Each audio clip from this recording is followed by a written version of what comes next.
Welcome to studio yes news బులెటిన్లో ముందుగా headlines. Chandrababu పాలనలో వ్యవస్థలు నిర్వీర్యం అయ్యాయని ఆరోపించారు మాజీ మంత్రి పేర్నేని.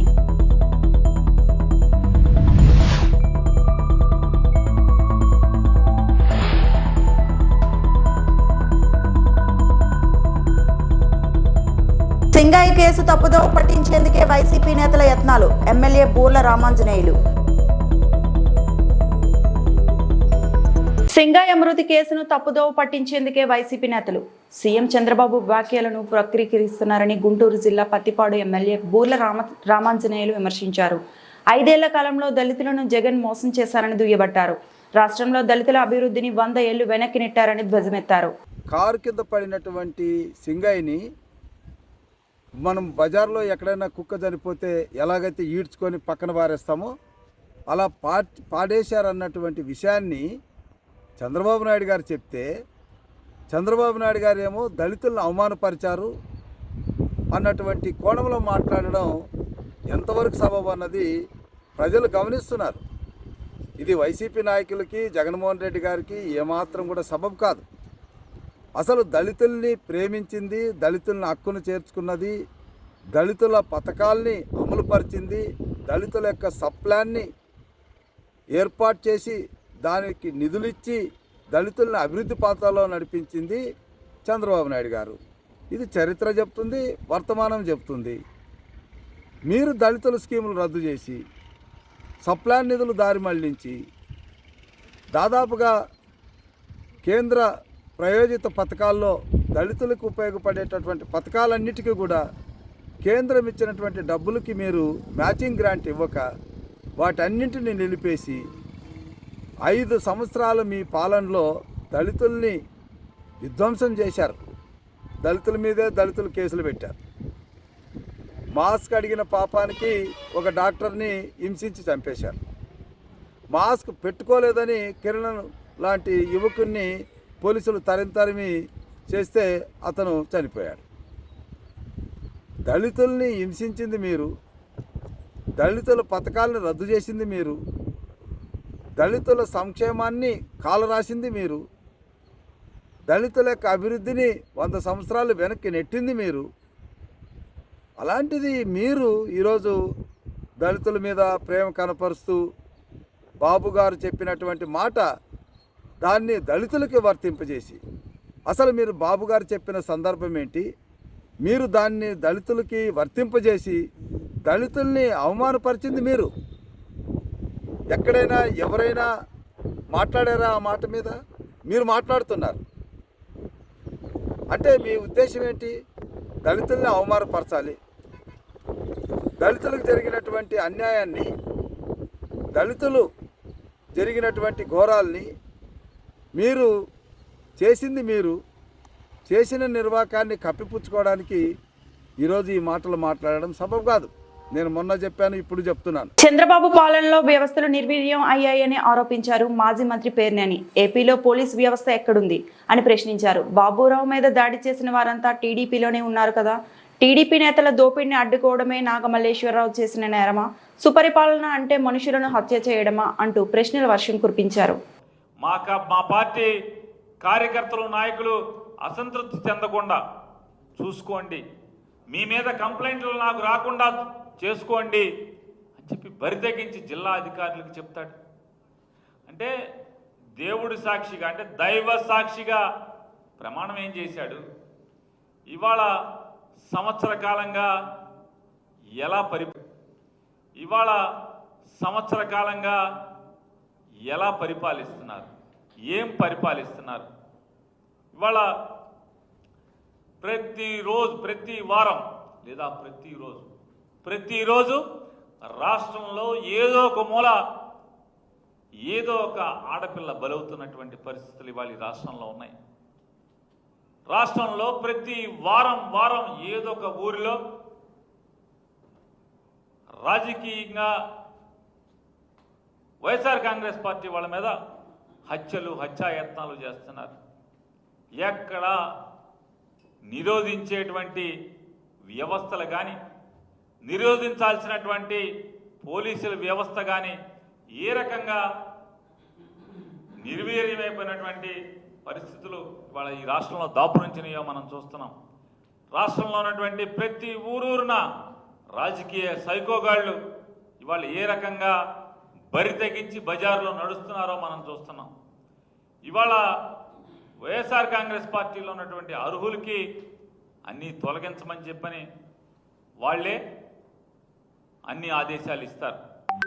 అలాగే చంద్రబాబు నాయుడు గారికి వ్యతిరేకంగా లేదా వైఎస్ఆర్ కాంగ్రెస్ పార్టీ వాళ్ళు తెలుగుదేశం పార్టీకి లేదా ఆ నాయకులకి ఎవరు వ్యతిరేకంగా గట్టిగా పనిచేస్తున్నా అయితే దాడులు చేయండి, హింసించండి, భయపెట్టండి, ఊర్లోంచి పారిపోయేలాగా చేయండి, మీకు పోలీసులు అండగా ఉంటారు, లేదా ఆ పనులు కింద చేయలేకపోతే పైన నేను కేసులు కట్టిస్తాను పైనుంచి అని చెప్పని పైనుంచి ఈ రకమైనటువంటి ఏలుబడి చేస్తూ ఇవాళ రాష్ట్రంలో ఉన్నటువంటి వ్యవస్థలన్నీ కూడా నిర్వీర్యం చేస్తూ రాష్ట్రంలో ఏ వ్యవస్థ పోనీ ఏమన్నా పరిపాలన ప్రజలకు ఏమన్నా అందిస్తున్నావా? పోనీ వైఎస్ఆర్ కాంగ్రెస్ పార్టీ వాళ్ళని ఒక్కళ్ళ మాత్రమే వేధిస్తూ సత్యవేడు నియోజకవర్గ పరిధిలో తుడా నిధులతో అభివృద్ధి పనులు చేపట్టాలని సత్యవేడు ఎమ్మెల్యే కోనేటి ఆదిమూలం తుడా చైర్మన్ డాలస్ దివాకర్ రెడ్డిని కోరారు.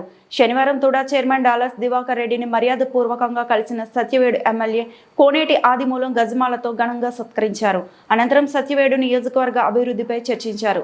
తుడా పరిధిలో ఉన్న సత్యవేడు నియోజకవర్గంలో అవసరమైన మౌలిక వసతుల కల్పన కోసం తుడా నిధులను వెచ్చించాలని కోరారు. ఈ సందర్భంగా తుడా చైర్మన్ స్పందిస్తూ సత్యవేడు నియోజకవర్గంలో మౌలిక వసతుల కల్పనకు తాము సిద్ధంగా ఉన్నామని, ప్రతిపాదనలతో వస్తే నిధులు మంజూరు చేస్తామని హామీ ఇచ్చారు. కింద స్థాయి నుంచి పైకి వచ్చిన యువకుడు డాలస్ దివాకర్ రెడ్డి తుడా చైర్మన్ గా రావడం సంతోషంగా ఉందన్నారు. ఎమ్మెల్యే ఆదిమూలం దివాకర్ రెడ్డి హయాంలో తుడా మరింత అభివృద్ధి చెందుతుందని ఆయన ఆకాంక్షించారు. ఈ కార్యక్రమంలో సత్యవేడు నియోజకవర్గం తెలుగుదేశం పార్టీ సీనియర్ నాయకులు పాల్గొన్నారు. యువతలో స్ఫూర్తి నింపే విధంగా తన పోరాట పటిమను బ్రిటిష్ సామ్రాజ్యవాదులపై అనేక సార్లు పోరాటాలు చేసిన ఘనత మన్యం వీరుడు అల్లూరి సీతారామరాజుకే దక్కుతుందని తణుకు ఎమ్మెల్యే అరిమిల్లి రాధాకృష్ణ పేర్కొన్నారు. అల్లూరి సీతారామరాజు జయంతి పురస్కరించుకొని వేల్పూరు రోడ్డులోని విమాక్స్ థియేటర్ సెంటర్ వద్ద సీతారామరాజు విగ్రహానికి పూలమాలలు వేసి ఘనంగా నివాళులు అర్పించారు. ఈ సందర్భంగా ఎమ్మెల్యే రాధాకృష్ణ మాట్లాడుతూ స్వాతంత్ర ఉద్యమంలో బ్రిటిష్ వారికి ఎదురొడ్డి నిలిచి ప్రాణాలను సైతం లెక్క చేయకుండా వారి చేతుల్లో సీతారామరాజు మృతి చెందినప్పటికీ ఆయన ఆశయాలు స్ఫూర్తి ప్రజల గుండెల్లో చిరస్థాయిగా నిలిచిందని అన్నారు. ఆయన ఆశయాలు స్ఫూర్తిని ముందుకు తీసుకెళ్తే విధంగా ముఖ్యమంత్రి చంద్రబాబు నాయుడు ఆధ్వర్యంలో కూటమి ప్రభుత్వం పనిచేస్తుందని అన్నారు. ఈ కార్యక్రమంలో కూటమి నాయకులు కార్యకర్తలు పాల్గొన్నారు. ముఖ్యంగా అల్లూరి సీతారామరాజు గారి జీవిత చరిత్రను పరిశీలిస్తే ఆయన ముఖ్యంగా యువతకి ఎంతో స్ఫూర్తిగా నిలుస్తారనడంలో ఎటువంటి సందేహం లేదు. ఒక యువకుడిగా ఆ రోజుల్లో బ్రిటిష్ సామ్రాజ్యానికి ఎదురొడ్డి నిలిచి అనేక సాయుధ పోరాటాలు చేసి స్వాతంత్ర్యం కోసం పోరాడినటువంటి వ్యక్తి అల్లూరి సీతారామరాజు గారు. ఇప్పుడు కూడా వెనుకడుగేయకుండా బ్రిటిష్ వారు ఎన్ని అనగదొక్కడానికి ఎన్ని ప్రయత్నాలు చేసినా సరే ఆయన ఎదురొడ్డి నిలిచి అక్కడ ఉన్నటువంటి మన్యంలో ఉన్నటువంటి ప్రజలని అందరినీ కూడా వైకృతం చేసి బ్రిటిష్ వారికి వ్యతిరేకంగా పోరాటం చేసి భారతదేశం స్వతంత్ర దేశంగా ఉండాలని ఆకాంక్షించినటువంటి వ్యక్తి అల్లూరి సీతారామరాజు. ఆ రోజు బ్రిటిష్ వారి చేతుల్లో ఆయన మరణించినప్పటికీ కూడా ఆయన ఆశయాలు, ఆయన స్ఫూర్తి ఈ రోజుకి కూడా ప్రజల గుండెల్లో చిరస్థాయిగా నిలిచింది. ముఖ్యంగా యువతకి ఎంతో స్ఫూర్తిగా నిలుస్తున్నారు. అల్లూరి సీతారామరాజు గారిని ఒకసారి ఇప్పుడు మనం స్మరించుకున్న రోమాలు నిప్పబడుచుకునే విధంగా ఆయన స్ఫూర్తి మనందరికీ కూడా కనిపిస్తున్నట్టు ఎటువంటి సందేహం లేదు. ఈరోజు వారి ఆశయాల్ని తీసుకెళ్లే విధంగా ఆయన అందించినటువంటి స్ఫూర్తిని ముందుకు తీసుకెళ్లే విధంగా ఈరోజు గౌరవ ముఖ్యమంత్రి చంద్రబాబు నాయుడు గారు కూటమి ప్రభుత్వం కూడా ఈరోజు పనిచేస్తుందని సందర్భంగా తెలియజేసుకుంటూ ఈరోజు వారి ఆశయాల్ని, వారి స్ఫూర్తిని ముందుకు తీసుకెళ్ళగా యువత అంతా కూడా ఈరోజు అల్లూరి సీతారామరాజు గారిని స్ఫూర్తిగా తీసుకోవాలని సందర్భంగా తెలియజేసుకుంటూ వారికి మరొకసారి ఘన నివాళులు అర్పించుకుంటూ జోహార్ అల్లూరి సీతారామరాజు, జోహార్ అల్లూరి సీతారామరాజు.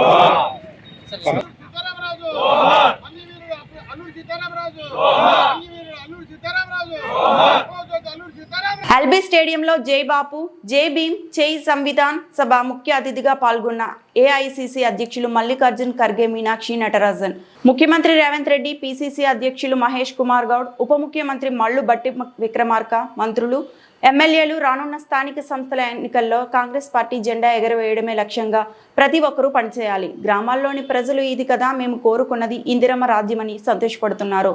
మనం అమలు చేస్తున్న సంక్షేమ పథకాలను రాష్ట్రంలో ప్రతి గడపకు తీసుకువెళ్లాలి. 10 సంవత్సరాలుగా పేద ప్రజలు ఎదురు చూసిన అనేక కార్యక్రమాలను ఇందిరమ్మ రాజ్యంలో అమలు చేస్తున్నాం. నూతన రేషన్ కార్డులు, ఇందిరమ్మ ఇల్లు, సన్నబియ్యం వంటి సంక్షేమ పథకాలు ప్రజలకు అందజేస్తున్నాం. నేటి సమావేశ సందేశాన్ని ప్రతి ఒక్కరూ ప్రజలకు చేరవేయాలి. కాంగ్రెస్ పార్టీ పెద్దలు, గౌరవ శాసనసభ్యులు, శాసనమండలి సభ్యులు, పార్లమెంట్ సభ్యులు, మాజీ మంత్రివర్యులు, కాంగ్రెస్ పార్టీలో వివిధ హోదాలు ఉన్నటువంటి నాయకులు, గౌరవ మంత్రివర్యులు, అదేవిధంగా పీస్ అధ్యక్షులు మహేష్ కుమార్ గౌడ్ గారు, అదేవిధంగా మీనాక్షి నటరాజన్ గారు, ఈ కార్యక్రమానికి ఈనాటి సమావేశానికి తెలంగాణ నలుమూల నుండి వచ్చేసినటువంటి కాంగ్రెస్ పార్టీ నాయకత్వానికి, కాంగ్రెస్ పార్టీ అభిమానులకు అందరికీ కూడా పేరు పేరున నా హృదయపూర్వకమైనటువంటి నమస్కారాలు ఈ సందర్భంగా ముందుగా తెలియజేస్తూ, గ్రామ స్థాయి అధ్యక్షుల నుండి మండల స్థాయి కాంగ్రెస్ కమిటీ అధ్యక్షులను, జిల్లా కాంగ్రెస్ పార్టీ అధ్యక్షుల్ని, నాయకులతోని ముఖాముఖి సమ్మేళనం ఈరోజు జాతీయ స్థాయి అధ్యక్షులు ఉన్నటువంటి మల్లికార్జున్ ఖర్గే గారితో జరుగుతున్నటువంటి సమావేశానికి వేలాదిగా వచ్చేసినటువంటి నాయకులందరూ కూడా గత 16 మాసాలుగా, గత 18 మాసాలుగా ఇంచుమించు కాంగ్రెస్ పార్టీ ప్రభుత్వం ఏర్పడి గౌరవ ముఖ్యమంత్రి శ్రీ రేవంత్ రెడ్డి గారి నాయకత్వంలో తీసుకున్నటువంటి సంక్షేమ కార్యక్రమాల్ని గడప గడపకు తీసుకొని వెళ్ళి వచ్చే ఎన్నికల్లో సర్పంచ్, ఎంపీడీసీ, జెడ్పీడీసీ, ఎంపీపీ ఎన్నికల్లో కాంగ్రెస్ పార్టీ అభ్యర్థులు గెలవడానికి మనం అందరం కూడా పాటుపడే విధంగా ఈరోజు ఈ సమావేశం ఉపయోగపడాలని చెప్పిన సందర్భంగా నేను మనవి చేస్తూ, గ్రామాల్లో పేదలు ఇది ఇందిరమ్మ రాజ్యం, ఇది కదా పేదల ప్రభుత్వం చెప్పని అనుకుంటున్న సందర్భంలో మనం మొదటి నుంచి ఇచ్చిన సంక్షేమ కార్యక్రమాల్ని ప్రజల్లోకి తీసుకొని వెళ్ళి ప్రతి గడపకు చెప్పేటువంటి కార్యక్రమం చేస్తే ప్రతి గ్రామంలో, ప్రతి మండలంలో కాంగ్రెస్ పార్టీ అభ్యర్థులు స్థానిక సంస్థల ఎన్నికల్లో గెలవడానికి చక్కటి అవకాశం. 10 సంవత్సరాలుగా పేద ప్రజలు కళ్ళు కాయలు కాచేలు ఎదురు చూస్తున్న ఇందిరమ్మ ఇండ్లు ఇచ్చిన ప్రభుత్వం మన ప్రభుత్వం, రేవంత్ రెడ్డి గారి సర్కార్ ఇందిరమ్మ ప్రభుత్వం అని చెప్పని అది కూడా 5 లక్షల రూపాయలు ఇచ్చినటువంటి సందర్భాన్ని మనం చెప్పే విధంగా 10 సంవత్సరాల క్రితం ఈరోజు పెండ్లై ఇంటికి వచ్చిన కోడల పేరు కూడా రేషన్ కార్డులో లేని సందర్భం. 10 సంవత్సరాలుగా రేషన్ కార్డు ఇవ్వని ప్రభుత్వం అదైతే ఈరోజు నూతనంగా రేషన్ కార్డులు ఇస్తూ రేషన్ కార్డులో కొత్త కోడల పేరు ఎక్కించి ఆ తర్వాత మనమడో మనరోళ్ళు వచ్చినటువంటి వారికి కూడా రేషన్ కార్డుని ఇచ్చి ఈరోజు 3 నెలలకు సంబంధించి రేషన్ ఇస్తున్నాం. అది కూడా సన్న బియ్యం 6 కిలోలు ఇచ్చేటువంటి సందర్భాన్ని ఈరోజు మన ప్రజలలోకి చెబుతూ ముందుకు పోవాల్సిన అవసరం ఉంది. రైతులకు రుణమాఫీ చేసిన 2 లక్షల లోపు ఆడపిల్లలకు ఆర్టీసీ బస్సు ఉచిత ప్రయాణం చేసినాము. ఆ రోజు రైతులకు ఉచిత కరెంట్ ఇచ్చినాం. ఈరోజు గ్రామాలలో గృహజ్యోతి, ఈరోజు పేదలందరికీ 200 యూనిట్లు కరెంటు ఉచితంగా ఇస్తున్నాం. ఇలాంటి సంక్షేమ కార్యక్రమాలు ఆనాటి ఇందిరమ్మ పాలనలోనే, మళ్ళీ ఈరోజు ఇందిరమ్మ పాలనలోనే తెలంగాణ పేరిట అధికారంలోకి వచ్చినటువంటి బీఆర్ఎస్ ప్రభుత్వం ఈ రాష్ట్రాన్ని విధ్వంసం సృష్టించింది. ఈరోజు ఫామ్ హౌస్కే పరిమితమైనటువంటి నాయకత్వాన్ని కూడా ఆనాడు మనం విమర్శించిన సందర్భంలో అనేక మంది మన వైపు వేలు చూపినరు. కేసీఆర్ గారు ఫామ్ హౌస్ పరిపాలన చెప్పన్నాం, ఇంటికే పరిమితమైనటువంటి సందర్భాన్ని కూడా చెప్పినాం.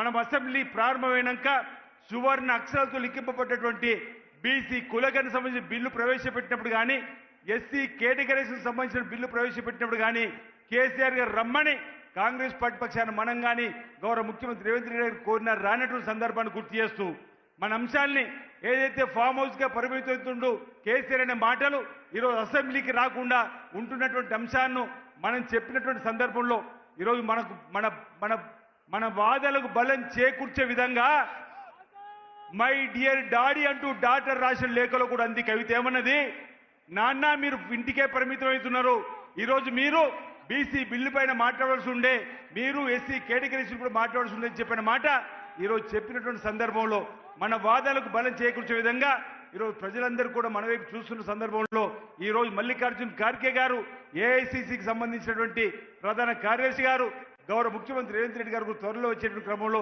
గౌరవ ఉప ముఖ్యమంత్రి మంత్రులు కూడా త్వరలో వచ్చే క్రమంలో ఈనాటి సందేశాన్ని ఈ జాతీయ స్థాయి అధ్యక్షులు మల్లికార్జున ఖార్గే గారి సందేశాన్ని ఈరోజు మన రాష్ట్ర ప్రభుత్వం చేపడుతున్న సంక్షేమ కార్యక్రమం సందేశాన్ని మనం ఈరోజు ఈ సమావేశం ద్వారా తీసుకొని గ్రామాన మన పార్టీ యొక్క ఎజెండాను ఇంద్రమ్మ రాజ్యం తీసుకునే కార్యక్రమాల్ని చెబుతూ వచ్చేటువంటి ఎన్నికల్లో స్థానికంగా గెలవడంతో పాటు వచ్చే భవిష్యత్తు అసెంబ్లీ పార్లమెంట్ ఎన్నికల్లో కూడా ఇక్కడ మళ్ళీ కాంగ్రెస్ పార్టీ వచ్చే విధంగా దేశంలో రాహుల్ గాంధీ గారు ప్రధానమంత్రి అయ్యే విధంగా తెలంగాణ నుంచి అత్యధిక పార్లమెంట్ స్థానాలను అందించే విధంగా మనందరం కూడా తయారు కావాలని సంస్థాగతంగా కాంగ్రెస్ పార్టీ బలోపేతం కావడానికి ఈరోజు గ్రామ స్థాయిలో మండల స్థాయిలో పరిశీలకులు వచ్చి ఈరోజు సమావేశాలు నిర్వహించిన సందర్భాన్ని మనం గుర్తు చేసుకుంటూ ఈరోజు ముందుకు పోదామన్నమాట.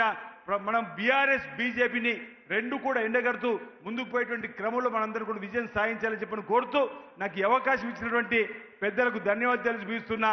జై హింద్, జై కాంగ్రెస్. ఇప్పుడు పశ్చిమ గోదావరి జిల్లా మొగల్తూరు మండలం కాళీపట్నం తూర్పు గ్రామంలో వంగవీటి మోహనరంగ జయంతి సందర్భంగా మేడిది మాధవ కృష్ణారావు ఆధ్వర్యంలో ఏర్పాటు చేసిన రంగా విగ్రహాన్ని స్థానిక ఎమ్మెల్యే బొమ్మడి నాయకర్, మాజీ ఎమ్మెల్యే బండారు మాధవ నాయుడు, టీడీపీ నియోజకవర్గ ఇన్ఛార్జ్ పొత్తూరు రామరాజులతో కలిసి వంగవీటి రాధాకృష్ణ ప్రారంభించారు. ఈ సందర్భంగా మాట్లాడుతూ రాజకీయాల్లో ఎన్ని పదవులు చేశామన్నది ముఖ్యం కాదని, ప్రజల గుండెల్లో చిరస్థాయిగా నిలబడ్డమే ముఖ్యమని అటువంటి గొప్ప నాయకుడు వంగవీటి మోహనరంగ అన్నారు. పేద బడుగు బలహీన వర్గాల కోసం అహర్నిశలు పనిచేసే ప్రజల గుండెల్లో చిరస్థాయిగా నిలిచిన మహోన్నత వ్యక్తి వంగవీటి రంగా అని అన్నారు.